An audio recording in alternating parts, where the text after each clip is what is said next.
Good morning friends, welcome to our YouTube channel Constance Mind. I am Harshit Pandey and today we will discuss on a new topic Indus Valley Civilization. Sindhu घाटी सभ्यता के बारे में आज हम लोग चर्चा करने जा रहे हैं जो कि प्राचीन इतिहास का एक महत्वपूर्ण अंग है। वैसे तो हम आप लोगों के लिए पहले प्रैक्टिस सेट लाना चाहते थे इस विषय पर, लेकिन फिर हमने देखा कि बिना कोई मैटर शेयर किए थोड़ा वो वियर्ड हो जा रहा था, इसलिए आज हम लोग पहले इस मैटर पर डिस्कस करेंगे। और ये मेरी नोट्स है, अगर आप लोग इसमें इंटरेस्टेड हैं तो आप लोग अपना ईमेल आईडी में कमेंट सेक्शन में मेंशन कर सकते हैं। तो आइए इस वीडियो की शुरुआत करते हैं सबसे पहले सिंधु घाटी सभ्यता से। जैसे कि सिंधु घाटी सभ्यता इस नाम से स्पष्ट है कि कहीं ना कहीं यह सभ्यता जो है वह सिंधु नदी के आसपास जन्मी हुई है। तो सिंधु घाटी सभ्यता जो है वह सिंधु नदी के क्षेत्र में विकसित हुई है और साथ ही उसकी सहायक नदियों के क्षेत्र में भी यह विकसित थी। इसका अगर क्षेत्रीय विस्तार हम लोग चर्चा करें तो वह देखेंगे कि पश्चिमोत्तर भारत में लगभग त्रिभुजाकार क्षेत्र में यह विस्तृत थी और इसका अभी तक ज्ञात स्थलों के आधार पर जो क्षेत्रफल है वह 20 लाख वर्ग किलोमीटर है।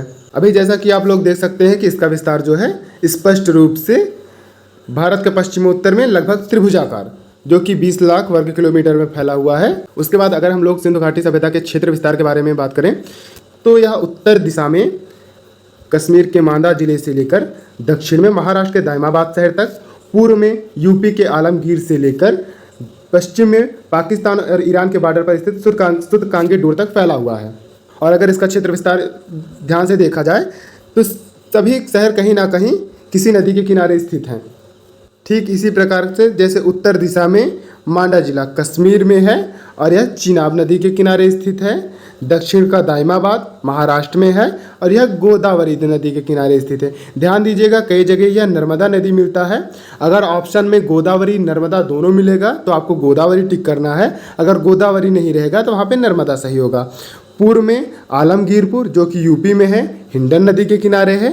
पश्चिम में सुतकांगी डोर जो कि पाकिस्तान के बलूचिस्तान में है, वह दास्क नदी के किनारे है। साथ ही इसकी जो जलीय सीमा है सिंधु घाटी की वह 1300 किलोमीटर तक है। और सिंधु घाटी सभ्यता की जो लंबाई है वह दक्षिण से उत्तर की दिशा में 1400 किलोमीटर है और पूर्व से पश्चिम की दिशा में 1600 किलोमीटर है। यहाँ पे आप सभी देखेंगे सिंधु घाटी सभ्यता का पहला खोजा जाने वाला स्थान हड़प्पा है, इसीलिए सिंधु घाटी सभ्यता को हड़प्पा सभ्यता के नाम से भी जाना जाता है। और सिंधु घाटी सभ्यता में कांसा का प्रयोग बहुत अधिक हुआ है, इसलिए इस सभ्यता को कांस्य युगीन सभ्यता भी कहते हैं। इसके बाद हम लोग चर्चा करेंगे खोज एवं उत्खनन के ऊपर। तो सिंधु घाटी सभ्यता का जो खोज हुई थी वह 1921 में दयाराम साहनी जी के नेतृत्व में हुई थी, लेकिन उसके पहले कुछ ऐसी घटनाएं घटी थी जहां से हमको साक्ष्य मिलना शुरू हो गए थे, परंतु उसके पहले कभी इस पर ध्यान नहीं दिया गया। तो आइए उन विषयों पर थोड़ा चर्चा कर लेते हैं। 1826 ईस्वी में सिंधु घाटी सभ्यता के बारे में हमें सबसे पहली जानकारी मिली थी जिस पर ध्यान नहीं दिया गया। सिंधु घाटी सभ्यता के बारे में सबसे पहले 1826 में चार्ल्स मेसन नामक अंग्रेज विद्वान ने हड़प्पा के टीले की खोज की तथा यहाँ से कुछ ईंटें प्राप्त की, परंतु इस समय कोई उत्खनन नहीं हुआ और न ही बड़े पैमाने पर कोई कार्य आगे बढ़ा। इसके बाद 1853 से 1856 में सर अलेक्जेंडर कर्निघम के नेतृत्व में कराची से लाहौर के मध्य एक रेलवे लाइन के विकास के समय प्राचीन काल की कुछ ईंटें मिली, परंतु इस ओर ध्यान नहीं दिया गया। फिर उसके बाद हमारा सबसे इम्पोर्टेंट आ जाता है 1921 में भारतीय पुरातात्विक एवं सर्वेक्षण विभाग के निर्देश पर दयाराम साहनी जी की अध्यक्षता में हड़प्पा नामक स्थल की खोज हुई। उस समय भारतीय पुरातत्व एवं सर्वेक्षण विभाग के अध्यक्ष जॉन मार्शल थे। हड़प्पा की खोज के बाद इस सभ्यता के 1500 स्थान खोज लिए गए हैं। खोज का क्रम अभी भी जारी है, जिसमें 500 पाकिस्तान में और 1000 भारत में मिले हैं। प्राचीन भारत के इतिहास के संदर्भ में मनुष्य द्वारा प्रयोग की जाने वाली पहली धातु तांबा थी। इसके बाद आप सभी देखेंगे सिंधु घाटी सभ्यता का विस्तार जो है उसका 2 शहर अफगानिस्तान में हमको मिलता है, लगभग 500 स्थल पाकिस्तान में, 1000 स्थल भारत में। तो जो पाकिस्तान में है और भारत में है उनके प्रमुख शहरों के विषय में हम चर्चा करेंगे। अफगानिस्तान में 2 मिले हैं, मुंडीगाग और सोरदुगई, ये उतने इम्पॉर्टेंट है नहीं। तो सबसे पहले हम लोग देखेंगे हड़प्पा। हड़प्पा के खोजकर्ता दयाराम साहनी जी हैं, 1921 में खोज किया था इन्होंने।